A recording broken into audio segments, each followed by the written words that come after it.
नमस्कार मित्रांनो, कशात मजेत ना? बघा आता राम श्याम बबन या तिघांना भागीदाराच्या व्यवसायात 1,04,000 रुपये फायदा झाला, जो त्यांनी 4 अशा प्रमाणात वाटून घेतला. तर बबनरावला एकट्याला हिस्सा किती आला, म्हणजे बबनचा वाटा किती याच्यामध्ये? बघ मित्रा, खूप सोपं आहे. काय करायचं सर, तिघांना मिळून फायदा किती झाला हो?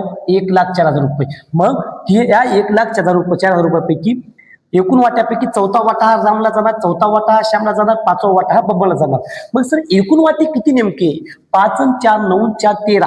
13 वाटे म्हणजे मित्रा 1,04,000 रुपये. मग काय करा गुरुजी, 13 वाटे म्हणजे 1,04,000 रुपये. तर एकटा बबनचा वाटा, बबन आपला 3 नंबरला आहे, बबनचा वाटा 5, म्हणजे 13 वाटे म्हणजे 1,04,000 रुपये. तर 5 वाटे म्हणजे किती? तिरपा गुणाकार करायचा, 1,04,000 रुपये गुणिले हे 5 छेदामध्ये 13, 13 एकी 13, 13 आठी 104, 0 0 0 000, 8 पंचे 40. मित्रा हे 40 आणि वरचे हे 3 शून्य म्हणजेच किती रे बाबा? 40,000 रुपये एकट्या आपल्या बबनला त्याच्या वाटेला यायला पाहिजे. प्युअर बबनचा नफा. बघा पर्याय क्रमांक किती? 2 आहे. सोपं.